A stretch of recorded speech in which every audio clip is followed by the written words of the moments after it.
آج انشاءاللہ چند ایک معروضات اس اویلیبل ٹائم میں سمجھنے سمجھانے کے لیے جو عرض کرنی ہے قرآن پاک کی آیات سے اور حضور علیہ السلام کی صحیح حدیث مبارکہ سے کہ یوم حساب جسے قرآن ارشاد فرماتا ہے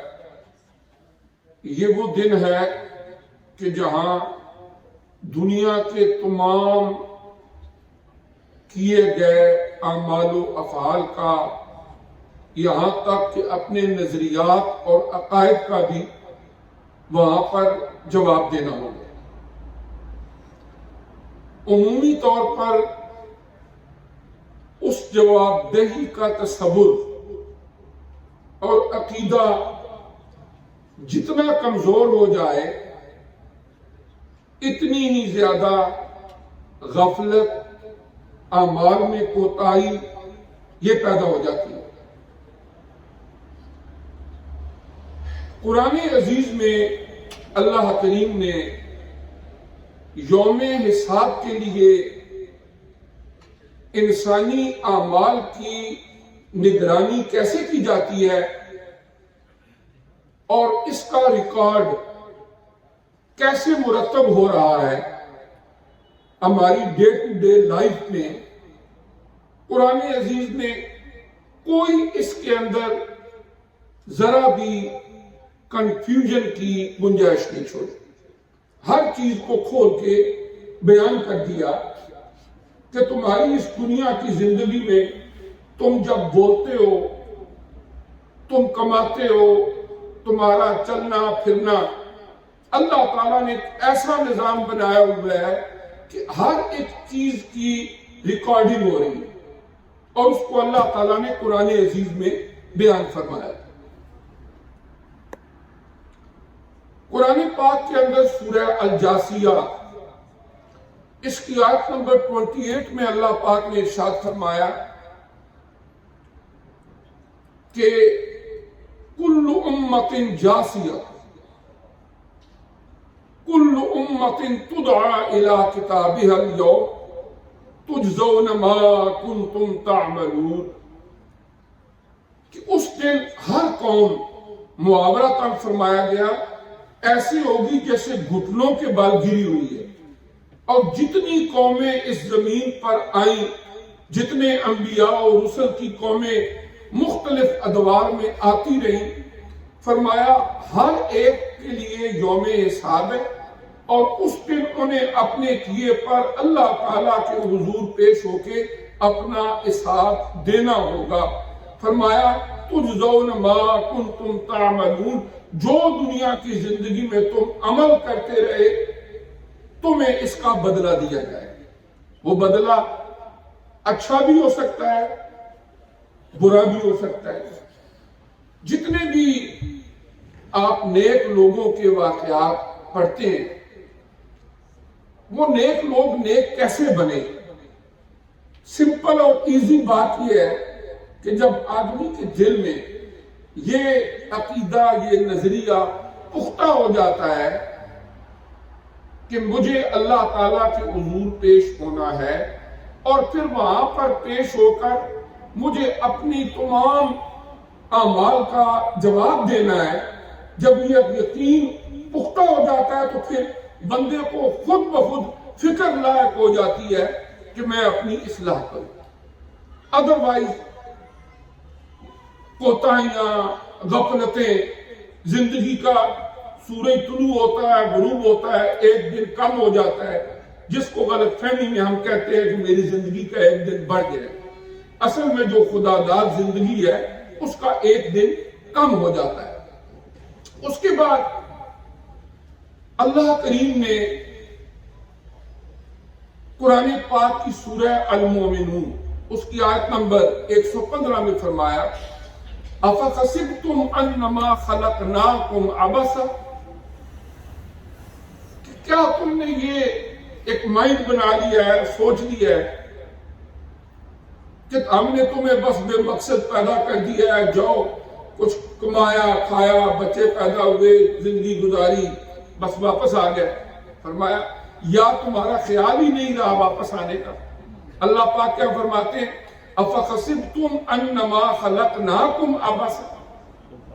کیا ہم نے تمہیں بے مقصد پیدا کیا, یہ تم نے سوچ لیا یہاں دنیا میں آ کے. اور پھر فرمایا وَأَنَّكُمْ إِلَيْنَا لَا تُرْجَعُونَ, اور کیا تم نے یہ خیال کر لیا ہے کہ تمہارا واپسی کا ارادہ ہی کوئی نہیں ہے, بس یہاں ہی تم نے رہنا ہے اور یہاں ہی سب کچھ ہے. اب دنیا کے اندر ہر دور کے اندر کوئی زمانہ قریباً ایسا نہیں گزرا جس میں اس عقیدے اور اس نظریے کی مخالفت کرنے والے موجود نہ ہوں. آج کا دور بھی ایسا ہی ہے. ایتھیسٹ اور ملحدین اور جو لوگ مذہب کو مانتے ہی نہیں, وہ کہتے ہیں ٹھیک ہے ایک نیچر ہے, دنیا میں آئے چلے گئے. یہ چیزیں اگر نبی کریم علیہ السلام کی آپ سیرت طیبہ پڑھیں تو مکہ کے اندر سب سے بڑا معاملہ یہ تھا. وہ کہتے کہ کیسے ہو سکتا ہے کہ بندہ فوت ہو جائے گا, خاک میں مل جائے گا, پھر اس کے بعد اٹھے گا, اس کے بعد جواب دہ ہوگا. وہ ایک بات ہی کہتے کہ یہ ہماری عقل میں سمجھ میں نہیں آتا. اور ایسے بے شمار دانشور گمراہ ہوئے جو ان سارے معاملات کو صرف عقل کی بنیاد پر سمجھنے کی کوشش کرتے رہے. اللہ تعالیٰ نے اس کا بڑا خوبصورت جواب دیا. سورہ الدہر, اس کا ایک نام ہے سورہ الانسان. هل أتى على الإنسان حين من الدهر لم يكن شيئا مذكورا, کہ پہلی بات یہ کہ کیا انسان پر ایک ایسا دور نہیں آیا تھا, ایک نتھنگ, کچھ بھی نہیں تھا, اس کا وجود ہی نہیں تھا. پھر اللہ تعالیٰ نے اس کو عدم سے وجود عطا فرما دیا, اور پھر اس کے بعد فرمایا جو کچھ بھی نہ ہو تو اس کو کچھ بنا دے. ابھی جب بندہ فوت ہوتا ہے وہ تو کچھ نہ کچھ ہوتا ہے, اس کی باڈی کے کوئی نہ کوئی اجزاء تو ہوتے ہیں, لیکن جب کچھ نہیں تھا پھر بھی اللہ نے اس کو بنا دیا. اب اس کے بعد یہ ہے کہ اللہ تعالیٰ نے پہلے نمبر پر اپنی ذات کے حوالے سے جو عقیدہ, جو نظریہ ہر دور کے ماننے والے اہل ایمان کو دیا, وہ اتنا سٹرانگ ہے کہ اگر وہ نظریہ کسی بندے کے دل دماغ میں بیٹھ جائے تو بے شمار وہ خامیاں, ہماری زبان کی بے احتیاطیاں, ہمارے اعمال کے اندر خرابیاں اور کوتاہیاں, ان کے سدھر جانے کا سبب بن سکتا ہے. اس کے بعد اللہ تعالیٰ نے حضور نبی کریم علیہ السلام کو قرآن پاک کے اندر ہمارے اعمال کا گواہ بنایا. وہ آیات میں انشاءاللہ عرض کرتا ہوں. اس کے بعد جو اللہ تبارک و تعالیٰ کے فرشتے ہیں ان کی ڈیوٹیز اور ذمہ داریاں لگائیں کہ وہ ہمارے اعمال کو ریکارڈ کریں. چوتھے نمبر پر جو ہمارے وجود کے پارٹس ہیں, اعضاء ہیں, آرگنز ہیں, اللہ تعالیٰ نے انہیں بھی اپنی سیکرٹ سروس کا حصہ بنا کے ہمارے لیے گواہ بنایا. اور اس پر بھی اللہ تبارک و تعالیٰ کا قرآن گواہ ہے. وہ ہمارے ہاتھ ہوں, ہمارے پاؤں ہوں, یہاں تک کہ ہماری باڈی کی پوری سکن ہو, اس کو بھی اللہ تبارک و تعالیٰ نے ہماری اوپر گواہ بنایا. اور پھر پانچویں نمبر پر قرآن پاک میں اللہ تعالیٰ نے یہ زمین جس کے اوپر ہم چلتے ہیں, جس کے اوپر ہم نیکیاں کرتے ہیں, جس کے اوپر ہم گناہ کرتے ہیں, جس زمین کے ٹکڑے پر بندہ گناہ کرے گا, کل وہ زمین کا ٹکڑا بھی قیامت کے دن اس کے خلاف گواہی دے گا کہ یہ میں زمین کا وہ حصہ ہوں جہاں پر کہ یہ گناہ کر رہا. تو اصل میں انسان کے دل میں زندگی کے کسی نہ کسی حصے میں ایز بینگ مسلم یہ خیال ضرور آتا ہے. یہ اس ایمان کی جو رمق اور چمک دل میں ہوتی ہے اس کا تقاضا ہوتا ہے. کبھی بندہ تنہائی میں بیٹھ کے سوچتا ہے کہ میں گناہ کی زندگی چھوڑوں. چونکہ انسان کمزور ہے، کمی کوتاہی لغزش گناہ ہو جاتا ہے، اور وہ سوچتا ہے کہ میں کسی طرح سیف ایگزٹ ملے اور میں گناہ والا رستہ چھوڑ دوں. اب اس کے لیے سب سے پہلا طریقہ وہ یہ ہے اپنا عقیدہ اور نظریہ مضبوط کریں. جب سوچ اور نظریہ جو کہ مضبوط ہوتا ہے تو عقیدہ بن جاتا ہے اللہ کی ذات کے بارے میں، نبی کریم علیہ السلام کی ذات کے بارے میں، فرشتوں کے حوالے سے. اللہ نے ان کو گواہ بنایا، فرشتوں کی ڈیوٹیاں لگائیں، وجود کے اعضاء کو وٹنس بنایا. اور یہ کوئی تاریخ کی یا کسی فلسفے کی کتاب میں نہیں لکھا ہوا، بلکہ اللہ تعالیٰ نے ان ساری چیزوں کو قرآن عزیز کے اندر کھول کے بیان کر دیا. بلکہ اللہ تعالیٰ کی ذات کو یہاں تک فرمایا سورہ قاف آیت نمبر 16 اللہ کریم نے ارشاد فرمایا قرآن پاک میں وَنَحْنُ أَقْرَبُ إِلَيْهِ مِنْ حَبْلِ الْوَرِيدِ کہ ہم انسان کی شاہ رگ سے بھی زیادہ اس کے قریب. اتنی اللہ تعالیٰ کی ذات جو ہے وہ بندے کے قریب ہے. اور پھر نبی کریم صلی اللہ علیہ وآلہ وسلم کا جو مقام و مرتبہ اللہ تعالیٰ نے قرآن عزیز میں ارشاد فرمایا آپ کو بھی ہمارے اعمال پر گواہ بنایا. سورہ البقرہ کی آیت نمبر 143 اللہ تعالیٰ نے فرمایا وَكَذَلِكَ جَعَلْنَاكُمْ أُمَّةً وَسَطًا ہم نے تمہیں درمیانی امت بنایا ہے لِتَكُونُوا شُهَدَاءَ عَلَى النَّاسِ تاکہ تم گواہ ہو لوگوں پر وَيَكُونُ الرَّسُولُ عَلَيْكُمْ شَهِيدًا اور آقا انعامدار صلی اللہ علیہ وسلم تمہارے گواہ. کل قیامت کے دن آقا علیہ السلام ہمارے گواہ ہوں گے. اور ایک حدیث مبارکہ ہے کہ جس وقت نبی کریم صلی اللہ علیہ وآلہ وسلم تشریف فرما تھے تو صحابہ اکرام نے یہی سوال کیا کہ یا رسول اللہ صلی اللہ علیہ وآلہ وسلم جب آپ دنیا سے تشریف لے جائیں گے آپ کا وجود اثر مدفون ہوگا تو پھر کیا آپ ہمارے اعمال کو دیکھیں گے؟ پھر بھی آپ ہمارے اعمال پر گواہ ہوں گے؟ تو حضور نبی کریم صلی اللہ علیہ وآلہ وسلم آپ نے اس کے جواب میں ارشاد فرمایا کہ ہاں آپ کے اعمال پھر بھی میرے اوپر پیش کیے جائیں گے. یعنی جمعہ کے دن، سوموار کے دن فرمایا تمہارے اعمال میرے اوپر پیش کیے جائیں گے اور میں تمہارے اعمال پر گواہ ہوں گا کہ تم کیا کر رہے ہو. تو اس طرح اللہ تبارک و تعالیٰ نے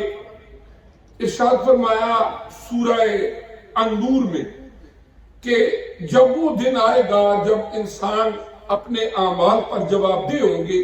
یوم تشہد علیہم السنتہم وایدیہم وارجلہم بما کانوا یعملون.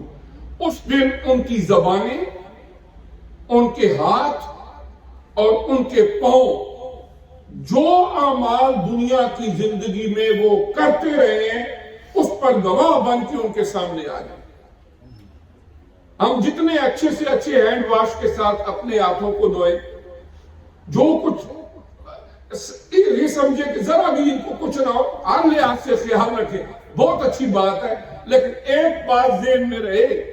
کہ یہ ہاتھ میرے ہاتھ ہیں، یہ پاؤں میرے پاؤں ہیں اور یہ زبان میری زبان ہے. لیکن جب کل اللہ کے حضور پیش ہوں گے تو یہ میرے بارے میں گواہ بن جائے گی جو تسبیحات میں نے پڑھی ہیں، جو درود پاک آپ نے پڑھا ہے، جو نماز میں ہم کھڑے ہو کے اللہ کے حضور پیش ہوئے ہیں، یہ ہماری زبان گواہی دے گی کہ اللہ پاک تیرا یہ بندہ تنہائیوں کے اندر یا خلوت کے اندر یا جلوت کے اندر تجھے یاد کرنے والا تھا۔ یہ زبان ہماری گواہ ہوگی، اور یہ اللہ کا قرآن فرما رہا ہے۔ یہ آپ کھڑے ہوتے ہیں نماز میں، قیام کرتے ہیں، اپنے پاؤں پہ کھڑے ہوتے ہیں، یہ قیامت کے دن اللہ کی بارگاہ میں گواہ ہوں گے کہ اے اللہ پاک یہ تیرا بندہ مجھ پہ ہمارے اوپر کھڑے ہو کے تیری عبادت کیا کرتا تھا، اپنے ہاتھوں کو عاجزی سے باندھ کے تیری عبادت کیا کرتا تھا، لیکن اگر یہی ہاتھ، ہمارے یہی پاؤں اور ہماری یہی زبان گناہوں میں ملوث ہوگی تو پھر بھی یہ گواہ بن جائے گا۔ پھر بھی ہم اپنی زبان اس کو بے احتیاطی کے ساتھ استعمال کریں، غیبت کریں، جھوٹ بولیں، چغلی کریں۔ اب ایک طرف تو دائیں بائیں کرامن کاتبین، اللہ نے گواہی کا اور آخرت کے اندر ایک عدالتی نظام کا انتہائی مربوط اور مضبوط انتظام کیا کہ ایک طرف فرشتے لکھ رہے ہوں گے، وہ ریٹن صورت میں نیک لوگوں کو قرآن فرماتا ہے دائیں ہاتھ میں کتاب ملے گی، گناہگاروں کو بائیں ہاتھ میں کتاب ملے گی۔ ایک تو ہمیں پورا وہ صحیفہ، وہ سکرپٹ دے دیا جائے گا کہ یہ وہ کام ہے جو اویلیبل لائف میں جب تم مکلف تھے تم کرتے رہے ہو، اس کو دیکھ لو۔ اب اس کو دیکھ لیا، وہ ہے تحریری۔ اگر کوئی بندہ اس کا انکار بھی کرے فرض محال تو گناہ کیسے کیا ہوگا؟ آنکھ سے کیا ہوگا، ہاتھ سے کیا ہوگا، وجود کے کسی عضو سے کیا ہوگا۔ ہمارے وجود کے اعضاء، کہیں ہم چل کے گئے، کہیں پر ہم نے ہاتھ کو استعمال کیا، کہیں پر ہم نے زبان کو استعمال کیا، تو قرآن فرماتا ہے کہ یہ تمہارے خلاف گواہ بن جائیں گے اور یہ عرض کریں گے بارگاہ رب العزت میں کہ اے بار الہ، ہم گواہی دیتے ہیں کہ اس نے یہ کام کیا۔ یعنی اتنا قرآن پاک میں اللہ تبارک و تعالی نے اتنی تفصیل کے ساتھ اسے بیان فرما دیا کہ اگر قرآن کی چند آیات آخرت کی جواب دہی کے حوالے سے اور آخرت کے حساب و کتاب کے حوالے سے اگر بندہ ان کو پڑھ لے، ان پر غور کر لے، تو بہت سارے لوگ وہ جن کے دل میں ایمان تو ہے لیکن دل دماغ پہ غفلت کی گرد پڑی ہوئی ہے، یہ آیات اور یہ احادیث مبارکہ اس گرد کو اتار کے، اس کے دل کو، دماغ کو صاف شفاف کر کے، اس کو گناہوں سے چھٹکارا دے کے نیکی کے راستے پر گامزن کر سکتی ہے۔ نبی کریم علیہ السلام کا ایک ارشاد گرامی ہے، یہ نسائی شریف جو سیاستہ کی کتاب ہے، ان من افضل ایامکم یوم الجمعہ، کہ جتنے دن اللہ نے عطا فرمائے ہیں ان میں سے جو افضل اور اعلیٰ دن ہے وہ جمعۃ المبارک کا دن ہے۔ فیہ خلق آدم علیہ السلام، حضرت آدم علیہ السلام کی تخلیق جمعۃ المبارک کو ہوئی تھی۔ وفیہ قبض، اور اسی دن جمعے کے دن ہی ان کی روح قبض ہوئی اور ان کا وصال ہوا۔ وفیہ نفخہ، سور پھونکا جائے گا، وہ بھی اسی دن۔ فَأَكْثِرُوا عَلَيَّ مِنَ الصَّلَاةِ، فرمایا جب جمعے کا دن آئے تو زیادہ سے زیادہ کوشش کیا کرو کہ میرے اوپر درود پیش کرو۔ درود کسی وقت بھی پڑھ سکتے ہیں، لیکن جمعۃ المبارک کے بارے میں خصوصیت کے ساتھ فرمایا کہ جمعہ کے دن میرے اوپر زیادہ درود پڑھا کرو۔ فَإِنَّ صَلَاتَكُمْ مَعْرُودَةً عَلَيَّ، اس لیے کہ جو بھی تم درود پاک پڑھتے ہو میرے اوپر پیش کیا جاتا ہے، مجھے پتا ہوتا ہے کہ تم درود پاک پڑھ رہے۔ قالوا، صحابہ کرام نے عرض کی، یا رسول اللہ کہ اے اللہ تعالیٰ کے پیارے رسول وَكَيْفَ تُعْرَضُ صَلَاتُنَا عَلَيْكَ، کہ آپ پر کیسے سلام درود ہمارا پہنچ جائے گا، وَقَدْ أَرَمْتَ أَن يَقُولُونَ قَدْ بَلِيتَ، جبکہ آپ آسودہ خاک ہو چکے ہوں گے۔ چلو دنیا کی زندگی میں تو ہے، ہم پڑھتے ہیں درود پاک، آپ سماعت فرماتے ہیں، لیکن جب آپ کا وصال مبارک ہو جائے گا تو صحابہ کرام کے ذہن میں سوال آیا، انہوں نے پوچھا پھر یہ درود پاک ہمارا آپ تک کیسے پہنچے گا؟ قال، تو نبی کریم علیہ السلام نے فرمایا ان اللہ عز وجل قد حرم علی الارض ان تأکل اجساد الانبیاء علیہم السلام، کہ اللہ تعالیٰ نے اس زمین پر حرام کر دیا ہے کہ وہ نبیوں کے جسموں کو کھائے۔ اللہ تعالیٰ نے اس زمین پر حرام کر دیا ہے کہ وہ نبیوں کے جسموں کو کھائے۔ شہداء کی زندگی پر اللہ کا قرآن گواہ ہے، اولیاء کرام بے شمار تاریخ کے اندر واقعات ہیں کہ کئی سال گزر گئے پھر بھی اللہ تعالیٰ نے ان کے وجود کو سلامت رکھا۔ تو آقا علیہ السلام نے ارشاد فرمایا کہ اللہ نے زمین پر حرام کر دیا ہے کہ وہ انبیاء کے جسموں کو کھائے، یعنی میں زندہ ہوں اور یہ سلام مجھ پر پیش کیا جائے گا۔ اسی لیے میں کئی دفعہ عرض کرتا ہوں کہ جب آپ حج عمرہ کے لیے جاتے ہیں، سب سے قیمتی لمحہ ہماری زندگی کا وہ ہوتا ہے جب ہم مواجہ شریف کے سامنے ہوتے ہیں۔ اس وقت مواجہ کا کیا معنی ہے؟ وجہ کہتے ہیں فیس کو عربک میں کہتے ہیں وجہ، اور باب مفاعلہ اس میں تقابل پایا جاتا ہے، جب دو چیزیں آمنے سامنے آ جائیں تو یہ اس کو بیان کرتا ہے۔ مواجہ کا مطلب ہے دو چہروں کا آمنے سامنے ہونا، تو وہ دو چہرے کون سے ہیں؟ اس کو مواجہ شریف کیوں کہتے ہیں کہ ایک تو ہمارا چہرہ ہے کہ ہم اس طرح منہ کر کے الصلاۃ والسلام علیک یا رسول اللہ کہہ دیں، لیکن دوسرا آقا انعامدار مرشد قلب و نظر حضرت محمد رسول اللہ صلی اللہ علیہ وسلم کا چہرہ ہے، وہ انتہائی نازک مقام ہے۔ اس وقت سیلفیاں لینا، لیفٹ رائٹ ادھر ادھر چیزوں میں مشغول ہونا کہ لوگوں کو پتا چلے میں کیا کر رہا ہوں، اس وقت صرف یہ توجہ ہو کہ میں اس وقت آقا علیہ السلام کی بارگاہ میں آپ کے چہرہ اقدس کے سامنے روبرو ہو کہ الصلاۃ والسلام علیک یا رسول اللہ پڑھ رہا ہوں اور میرے آقا میرے سلام کو سن رہے۔ ہو سکتا ہے وہ ایک لمحہ ہماری زندگی کے ساری خطاؤں کے معاف کر جانے کا سبب بن جائے۔ ادب کے ساتھ جہاں وہاں ادب ضروری ہے،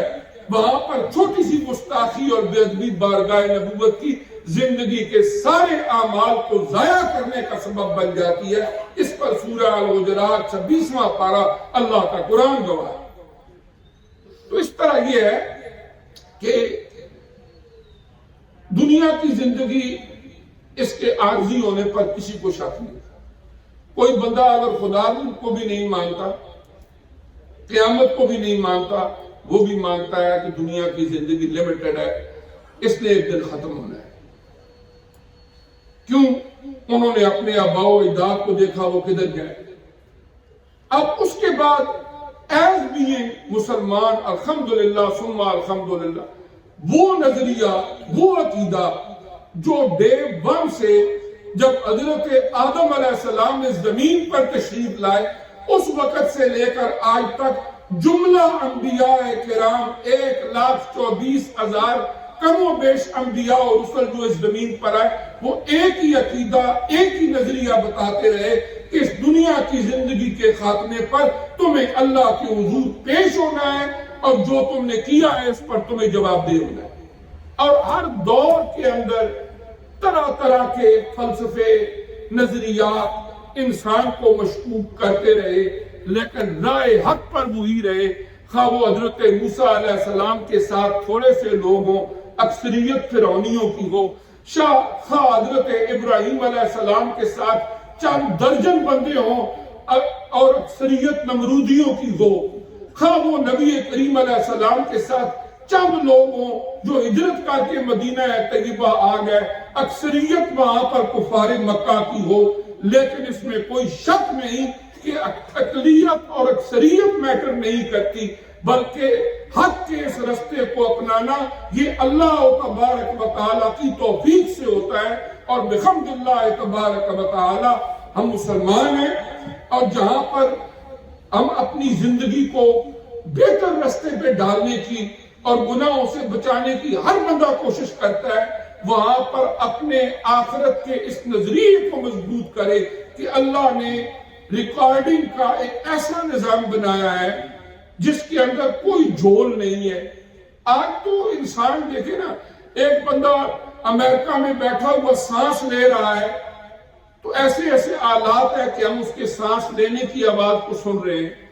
وہاں پر وہ واٹس ایپ پہ ٹائپ کر رہا ہے، آپ کا یہاں دکھا رہا ہے کہ ٹائپنگ۔ یہ تو معمولی سی بات ہے، لیکن اس سے آگے تو اگر انسان کی ایک چھوٹی سی کھوپڑی ہے، چھوٹا سا دماغ ہے، لمیٹڈ صلاحیتیں ہیں، اگر انسان ان چیزوں کی ریکارڈنگ ایسی کر سکتا ہے، سی سی ٹی ویز کے ذریعے آپ کیا کچھ ریکارڈ کر لیتے ہیں، وہ اللہ تعالیٰ اب اس کے نظام کے بارے میں شک کرنا وہ کیسے ریکارڈ ہوگا؟ تو قرآن کی ان آیات میں اور آقا علیہ السلام کی ان احادیث مبارکہ میں اللہ تعالیٰ نے اسے کھول کے بیان کر دیا ہے۔ اللہ تعالیٰ مجھے اور آپ کو سمجھنے کی اور عمل کی